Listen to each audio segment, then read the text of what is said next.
sabila yassara. Manusia itu berproses dalam kandungan ibundanya di rahim beberapa masa, kemudian diberikan oleh Allah jalan keluar lahiran yang memudahkan. Ini ayat berbicara tentang prioritas kelahiran normal salah satunya. Makna jauhnya. Jadi maksudnya begini, perempuan itu salah satunya diberikan fitrah oleh Allah.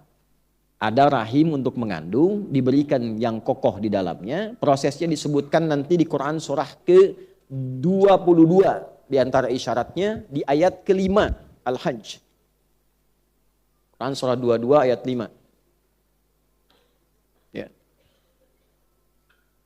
Sudah? Ya ayyuhan nasu in kuntum fi raibim minal ba'thi fa inna khalaqnakum min nutfah, dan seterusnya ayat. Ada?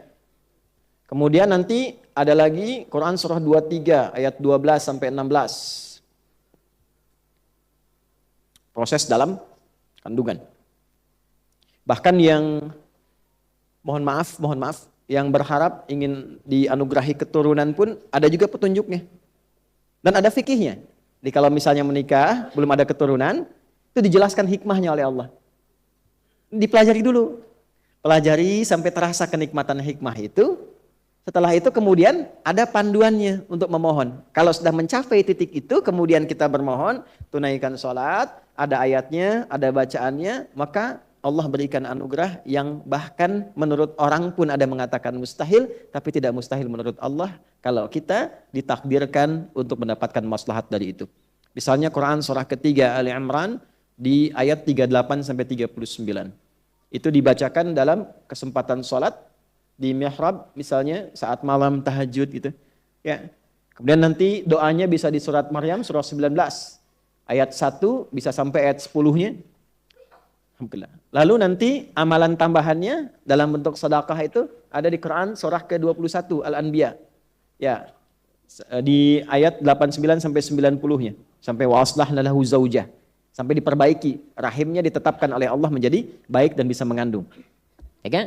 Nah, yang mau saya katakan begini, di proses kandungan itu, di sini singkat dibahasnya. Engkau itu siapa sih sampai begitu angkuh? Padahal asalnya cuma dari, mohon maaf, sperma yang terpancar bergabung dengan ovum, sesuatu yang rendah, yang kecil, terus jadi sombong. Ya?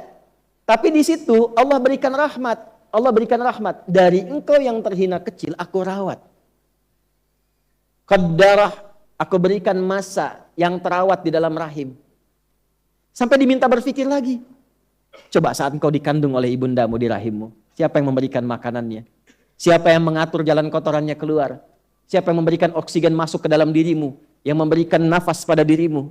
Dari mulai kecil dirawat, diberikan yang terbaik, dirawat oleh orang, disampaikan oleh orang, ya, dikandung oleh ibu, dilahirkan, disambut oleh orang-orang yang bahagia ketika lahiran. Detil dalam kandungannya, Quran surah 22 ayat 5. Tahapan-tahapannya Quran surah 23 ayat 12 sampai 16. Kan? Setelah itu tsummas sabila yassarah, dari kandungan itu dimudahkan pun untuk kelahiran. Jadi untuk bimbingan para bidan dan SPOG ini coba diperhatikan detil ayat ini, ada petunjuk kelahiran yang mudah dengan normal. Kalau orang dipandang bisa lahiran dengan normal yang mudah, jangan dipersulit dengan metode lain. Maaf ya kalau kalimat saya ini agak dalam. Jangan ngejar target tertentu dengan mengorbankan orang lain. Taruhannya nyawa. Dosanya besar itu. Catat ini ya. Awas nih, SPOG kalau ditarget sama rumah sakit tertentu atau hal tertentu hanya untuk memenuhi kebutuhan obat, target ini terus melukai orang, itu dosanya luar biasa itu. Haram hartanya itu yang dimakan. Udah tahu ibunya bisa lahiran normal, biayanya murah, baik, darahnya bagus dan sebagainya. Dipaksa untuk sesar misalnya. Ya, ini bukan masalah anti sesar atau anti normal, bukan. Yang dimaksudkan kalau ada kemudahan untuk orang, mudahkan, jangan dipersulit. Termasuk dokter lain juga begitu. Kalau bisa berikan obat yang baik, yang murah, yang berkualitas, yang bagus, jangan bebani. Masuk yang punya rumah sakit tuh. Orang nggak nginep disuruh nginep. Hah? Diatur visitnya. Padahal bisa visit jam segitu, visitnya tengah malam. Saat kuntilanak bertebaran dia datang tuh. Jangan begitu. Gak tahu suruh pulang masih kasih obat lagi. Ini saya agak keras ini. Ada kawan kami sahabat saya. Bapak Ibu, di pesantren satu kamar. Orangnya pinter. Pinter matematika, pinter hitungan, macam-macam. Orangnya baik. Sakit flu. Kasih obat, jadi sakit telinga. Sampai sini aja bisa senyum, tapi setelah itu bisa marah. Konsultasi ke THT, dikasih lagi, kuat lagi, telinga makin sakit. Nyambung ke saraf. Sarafnya error sampai membentur-benturkan kepalanya ke tembok. Sampai nggak sadar, sampai meracau. Begitu berujuk lagi, dirujuknya ke rumah sakit jiwa. Marah kita sebagai temannya dengar itu. Dosa itu. Dosa. Kok bisa gitu begitu? Nah, makanya yang pendidikan koas dan sebagainya, tata dengan baik itu. Nanti kalau terlalu ditekan dengan cara yang tidak baik, melahirkan dokter-dokter yang tertekan juga pada akhirnya. Nah, rumus tekanan di fisika itu banding lurusnya dengan gaya di hukum Pascal itu. F berbanding lurus dengan P. Semakin banyak gaya, semakin banyak tekanan. Gitu. Pola hidup, ini maaf ya saya cerita begini, karena ini bukan nafas Quran, apalagi mengaku muslim, nggak bagus. Ditanya kutilal insan, kok kamu bisa jadi begitu? Nah ini gambaran-gambarannya ya, tolong kalau bisa dipermudah jangan dipersulit. Nah ini termasuk dalam konteks ini tafsir saya sebutkan, ini bukan utak-atik ya, ini ilmu tafsir, sanadnya ada. Maka yang pertama tafsirnya tsummas sabila yassara. Bahkan aku mudahkan jalan lahirmu ketika engkau kurawat dalam kandungan ibundamu supaya engkau tumbuh menjadi pribadi yang lebih baik.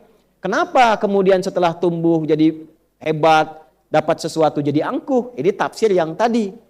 Pendalamannya tsummas sabila yassara, bahwa Allah berikan jalan yang mudah, Allah saja mudahkan. Kenapa manusianya persulit? Jelas sampai sini? Paham ya? Nah, ini mohon maaf ya, ini karena sayang, bukan karena yang lain-lain ya. Sayang tuh sayang ilmu, kalau sayang hati untuk istri dan anak-anak saya. Yang kedua, tsummas sabila yassara, juga ada tafsir yang kedua yaitu menunjukkan jalan kebaikan dan keburukan. Itu diantaranya dari Quran surah 76, Al-Insan di ayat ketiga.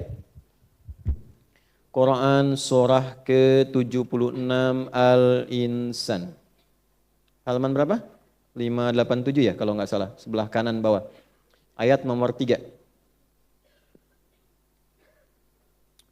Hal ata 'alal insani hinum minad dahri lam yakun syai'an madhkura. Manusia-manusia yang sibuk. Al-insan itu manusia yang merasa sibuk.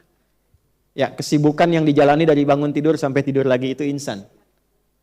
Manusia 5 nama ya. Kalau disebutkan akhlaknya, kelembutannya, fitrahnya itu ins. Lawannya jin. Ya ma'syaral jinni wal ma khalaqtul jinna wal. Nah, pasangan ini disebutkan 18 kali di Quran. Jin itu menunjuk pada satu yang tersembunyi, tidak nampak. Semua yang dari jin dan nun itu tersembunyi. Kecuali jun. Ya. Nah, jin tersembunyi. Janin tersembunyi. Jannah belum tampak.